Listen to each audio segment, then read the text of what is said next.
का भला चाहता है भला, इसलिए तो वो यहाँ आया है। गुस्सा थूक दे और इनसे माफी मांग ले माधाई, माफी मांग ले। किसी ने जाकर महाप्रभु को बताया कि नित्यानंद प्रभु को बदमाशों ने सिर पर प्रहार किया। उसकी वजह से नित्यानंद प्रभु खून से लथपथ हो गए हैं। तब महाप्रभु अत्यंत क्रोधित हो गए और वे गंगा के किनारे पहुंचे जहां माधाई ने नित्यानंद प्रभु के सिर पर प्रहार किया था।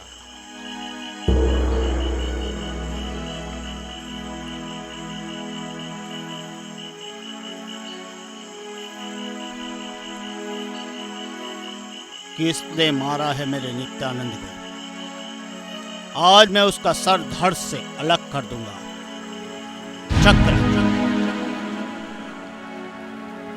हे प्रभु, इस अवतार में आपने वचन दिया है कि आप किसी असुर का वध नहीं करेंगे। उन असुरों के हृदय में बैठे वास्तविक असुर का वध हरिनाम द्वारा करेंगे। माधाई ने मुझ पे पहला प्रहार किया, परंतु जब वे दूसरा प्रहार करने जा रहा था तब जगाई ने उसे पकड़ लिया और मुझे बचा लिया। मुझे अब कोई पीड़ा नहीं है प्रभु। अब शांत हो जाइए प्रभु और मुझे ये 2 बदमाश दान में दे दीजिए। जगाई, तूने मेरे नित्यानंद को बचाकर मुझे अपना ऋणी बना लिया है। मुझसे वरदान मांगो। आज से तू हमेशा के लिए अपने आप को मेरी शुद्ध भक्ति में स्थित पाएगा। हरि बोल, हरि बोल, हरि बोल।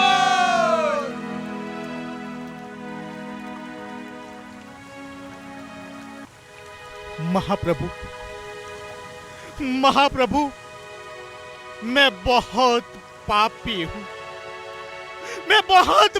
हूँ महाप्रभु। कृपया मुझे माफ कर दीजिए और अपने चरण में स्थान दीजिए। आप जैसे महान भक्तों को मैंने पहचाना नहीं, क्योंकि मैं नशे में था।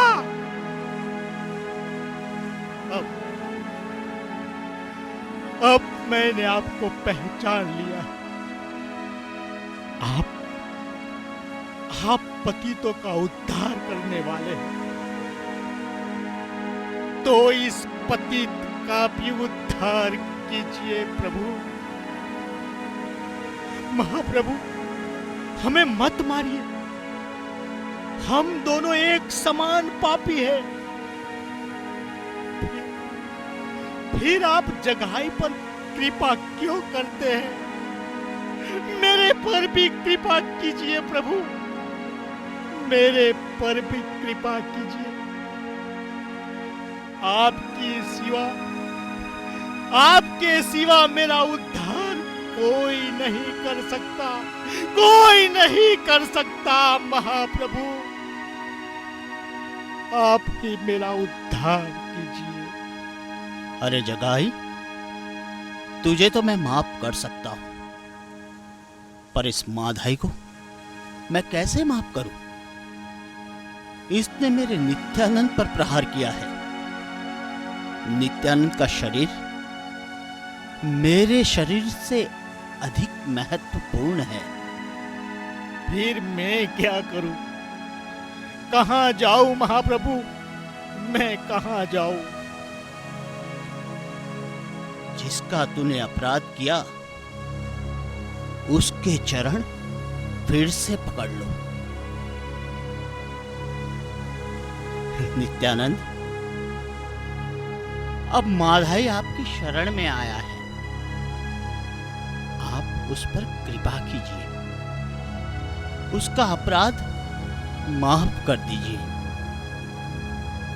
आज मैं घोषणा करता हूं कि अगर मैंने जीवन में कोई पुण्य किया है तो वे सब पुण्य माधाई को अर्पण करता हूं। लीजिए महाप्रभु, मैंने उसे माफ कर दिया, अब आप भी उसे माफ कर दीजिए। अगर हकीकत में आपने उसे माफ कर दिया है तो माधाई को अपने आलिंगन में ले लीजिए।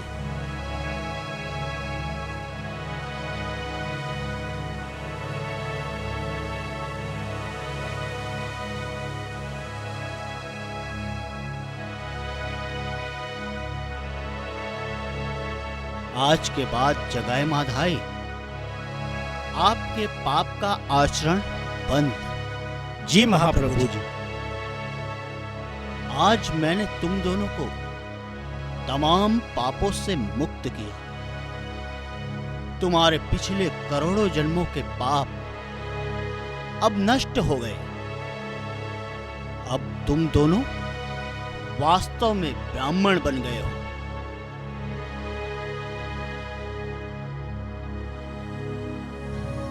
ये सुनकर जगाई माधाई दोनों कृष्ण प्रेम भाव में विभोर होकर जमीन पर बेहोश होकर गिर पड़े। ऐसे ही संकीर्तन को और आगे बढ़ाते हुए सभी नवद्वीप वासियों को इस प्रेम संकीर्तन में डुबोते हुए सबको महामंत्र का कीर्तन करने का आदेश दिया। नवद्वीप के घर घर में नियमित रूप से संकीर्तन किया जाता था। उस समय नवद्वीप में हरि हरि इन नामों के अतिरिक्त और कुछ सुनाई नहीं देता था। निमाई पंडित, नित्यानंद प्रभु, अद्वैत आचार्य, गदाधर पंडित, श्रीवास ठाकुर इत्यादि के साथ संकीर्तन का नेतृत्व करते थे। इस महामंत्र के उच्च स्वर का कीर्तन सुनकर स्थानीय मुस्लिम एवं कुछ नास्तिक ब्राह्मणों ने वहां के मुख्य न्यायाधीश चांद काजी को फरियाद करने का निश्चय किया। खास करके वहां के 2 ब्राह्मण ऐसे थे जो इस संकीर्तन के द्वारा अत्यधिक नाराज होते थे।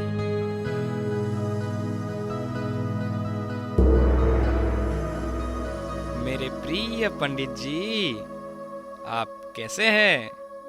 लगता है आप प्रसन्न नहीं हैं। क्या हुआ? पंडित जी, मैं क्या बताऊं आपको, मैं पूरी रात सो नहीं पाया। तुमने श्रीवास के घर से आने वाली आवाजों को तो सुना ही होगा। हाँ पंडित जी, वो आवाजें बहुत ही ऊंची थी। पूरी रात मैं भी वो कीर्तन सुन रहा था और मैं भी सो नहीं पाया। हाँ, वे लोग पूरी रात पवित्र वैदिक मंत्र हरे कृष्णा कृष्णा कृष्णा हरे हरे, हरे राम राम राम हरे हरे बहुत ही जोर से कीर्तन करते हैं। वैदिक मंत्र का जप जोर से नहीं किया जाना चाहिए। फिर भी श्रीवास, उसके भाई और उनके मित्र बहुत जोर से कीर्तन कर रहे थे। आप एकदम सही बोल रहे हो। ये लोग इतने जोर से कीर्तन क्यों करते हैं? ये लोग शांति से जप क्यों नहीं कर सकते? ये लोग पागल हो गए हैं। ये लोग मूर्ख हैं। भला उच्च स्वर से कीर्तन और पागलों की तरह नृत्य करने से थोड़ी ना भगवान प्रसन्न होंगे। इससे तो योग निद्रा में शयन करने वाले महाविष्णु जग जाएंगे और क्रोधित होकर पूरे ब्रह्मांड का सर्वनाश कर देंगे। और मुस्लिमों के राजा चांद गाजी का क्या? जब वे सुनेंगे हिंदू भगवान के नाम उच्च स्वर से कीर्तन कर रहे हैं तो वे अपने सैनिक हमें मारने के लिए भेजेंगे। ऐसा हो उससे पहले ही हमें निमाई, श्रीवास और उनके साथियों को नवद्वीप से भगा देना चाहिए। हम यह सहन नहीं कर सकते। हाँ, तुम्हारी बात सही है। हमें चांद काजी को इसके बारे में सूचना देनी चाहिए।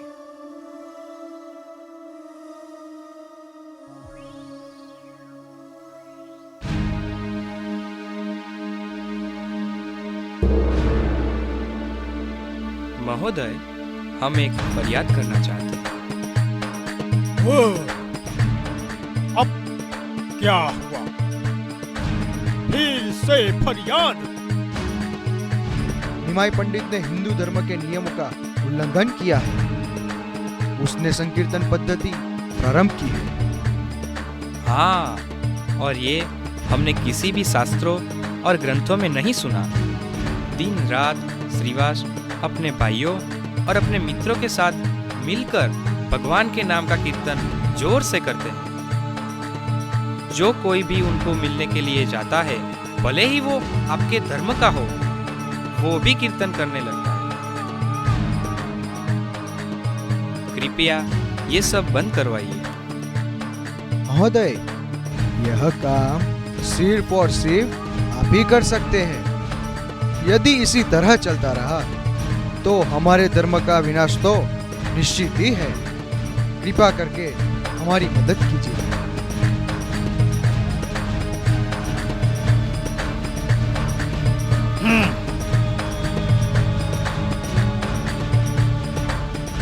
ठीक है, ये मामला मैं संभाल लूंगा। आप घर जा सकते हो।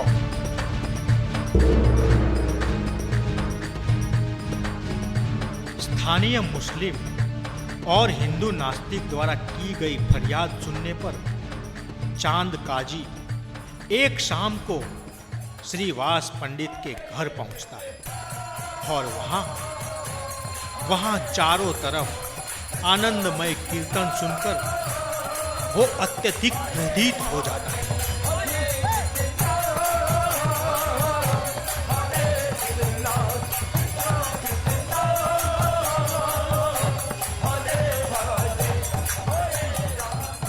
बंद करो ये सब क्या हो रहा है? महोदय, ये संकीर्तन है।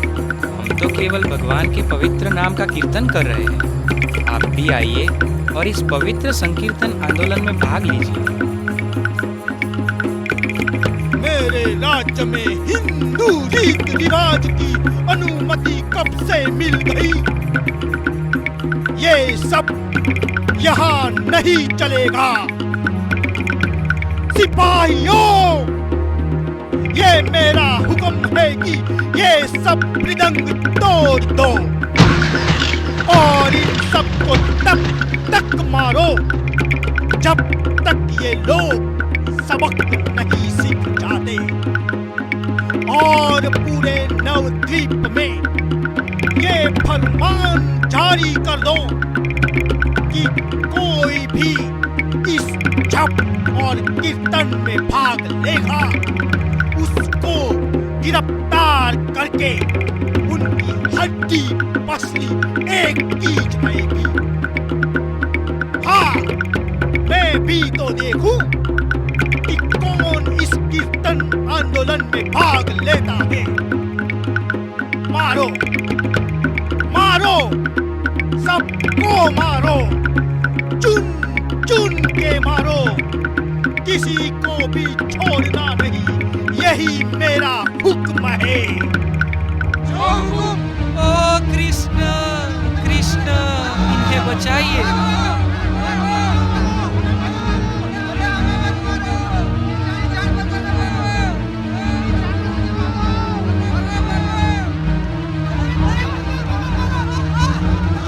कृपया इन्हें मत मार, ये लोग निर्दोष हैं।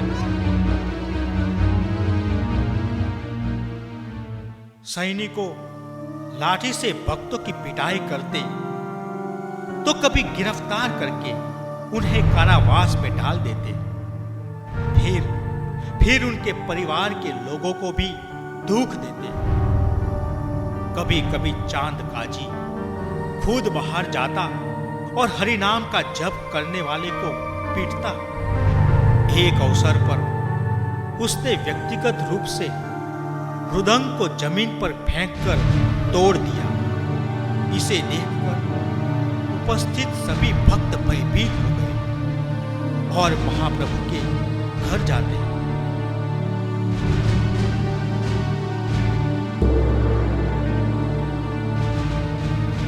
मेरे प्रिय निमाई, एक बड़ी भयानक बात हुई है। हम लोगों को चांद काजी के द्वारा भगवान का पवित्र नाम नहीं जप करने का आदेश मिला है। हम लोगों को भगवान का पवित्र नाम का उच्चारण करने के कारण हमें प्रताड़ित किया गया और हमारी निंदा की गई।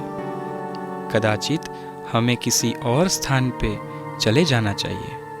यह नगर अब भयजनक लग रहा है। क्या श्रीवास, तुम ये क्या कह रहे हो? मैं स्वयं ही काल हूं। मैं यमराज का भी स्वामी हूं। शिवजी, जो इस ब्रह्मांड का विनाश करने वाले हैं, वे भी स्वयं मेरे दास हैं। जो कोई भी भगवान के नामों के कीर्तन में अवरोध रूप बनेगा, मैं उसके सामने स्वयं ही मृत्यु बन के खड़ा रहूंगा। अब आज दोपहर में नदिया के सभी लोगों को एकत्रित करो और हम लोग नगर के सभी मार्गों पर संकीर्तन करेंगे। इसके अलावा सभी को मशाल लाने के लिए बोलो।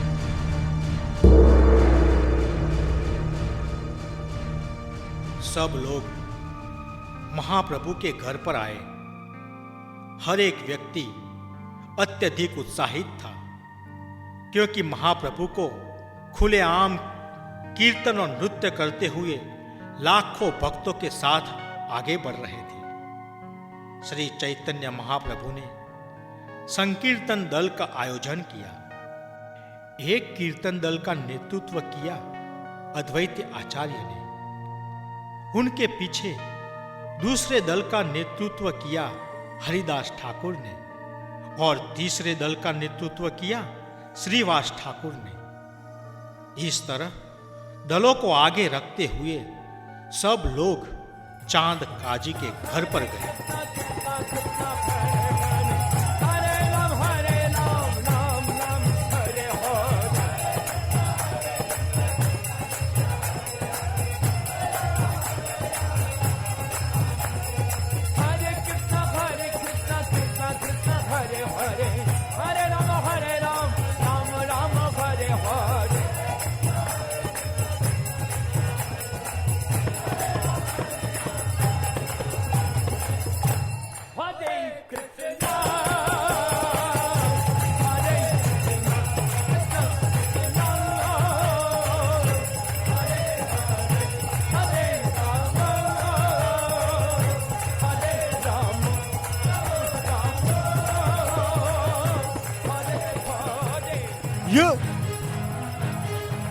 ये सब क्या हो रहा है?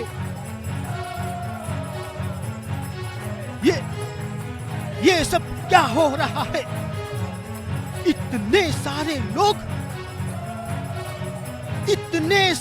लोग एक साथ इकट्ठा क्यों हुए हैं? ऐसा लग रहा है कि ये लोग मेरे घर पर आ रहे हैं। क्यों? ये लोग कहां से आ रहे हैं?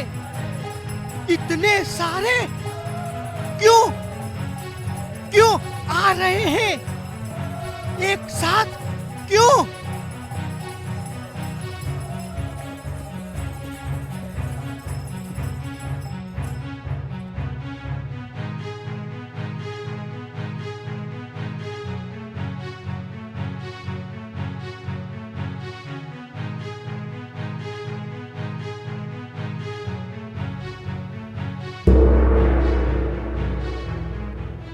मेरे प्रिय चांद काजी,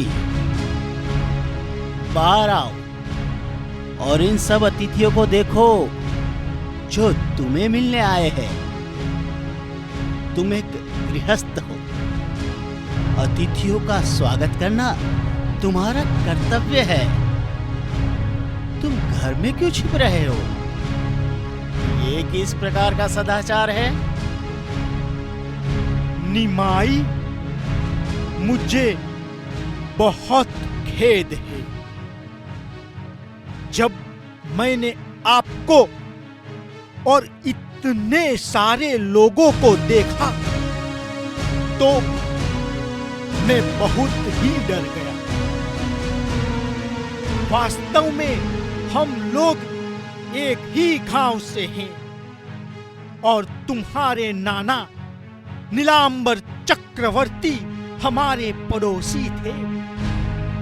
तो इस प्रकार गांव के रीति रिवाज के हिसाब से वो मेरे चाचा हुए और तुम मेरे भतीजे हुए।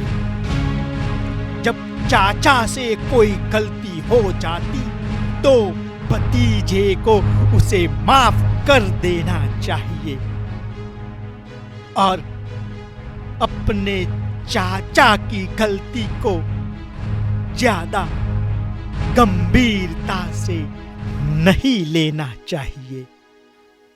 मेरे पास आपके लिए एक प्रश्न है। हाँ हाँ, क्यों नहीं? कृपया बताओ कि तुम्हारे मन में क्या है। मेरे प्रिय चाचा, आप गाय का दूध पीते हैं? हाँ। इसीलिए गाय आपकी माता हुई और बैल आपके भरण पोषण के लिए अन्न उत्पन्न करता है, इसलिए वो आपका पिता है। हाँ, अब मुझे सहमत होना पड़ेगा। क्योंकि गाय और बैल आपके माता पिता है, तो आप उनको मारकर कैसे खा सकते हो? ये किस प्रकार का धार्मिक सिद्धांत है? किस बलबूते पर आप ऐसे पाप करने की जरूरत करते हो? तुम सिर्फ गौ हत्या के लिए आलोचना करने की कोशिश कर रहे हो। मैंने देखा है कि आपके वैदिक शास्त्रों में भी एक यज्ञ में गाय की हत्या के लिए आदेश है। नहीं, वो हत्या नहीं है, वो तो कायाकल्प है। वो हत्या नहीं है। वेदों में स्पष्ट रूप से बताया है कि गाय की हत्या नहीं होनी चाहिए। केवल जब एक शक्तिशाली ब्राह्मण बूढ़ी गाय या बैल को मंत्रों के द्वारा नया जीवन दे सकता है, तभी ये यज्ञ की अनुमति है। परंतु ऐसे वैदिक यज्ञ इस युग में संभव नहीं है, वह इस युग में निषिद्ध है। जैसे तुम्हारे पास तुम्हारा शास्त्र है, वेद और कुरान, उसी तरह से हमारे पास भी हमारा पवित्र ग्रंथ है कुरान। कुरान में गाय को मार के खाने की विधि और नियम दिए हुए हैं। मेरे प्रिय चाचा, यह आपका किस प्रकार का धर्म है कि जिसमें अपने खुद के माता पिता को मारकर खाने की अनुमति दी गई है? कुरान में दो मार्ग बताए गए हैं, एक भौतिक समृद्धि और दूसरा आध्यात्मिक प्रगति। दूसरे में निषिद्ध है, परंतु पहले में इसे अनुमति दी गई। लेकिन हाँ, कुरान में सामान्यतः गौ हत्या की सलाह नहीं दी गई, खास करके प्रगत शिष्यों के लिए। आप सभी धर्मों का सार बता रहे हैं, जो सही में दया और प्रेम। तो आप पवित्र नामों के कीर्तन करने वाले भक्तों को हानि क्यों पहुंचा रहे हो? मैं आपको कुछ अकेले में बताना चाहता हूं। हम किसी दूसरी जगह में जा सकते हैं? ये मेरे अंतरंग अनुयायी हैं। इनके सामने तुम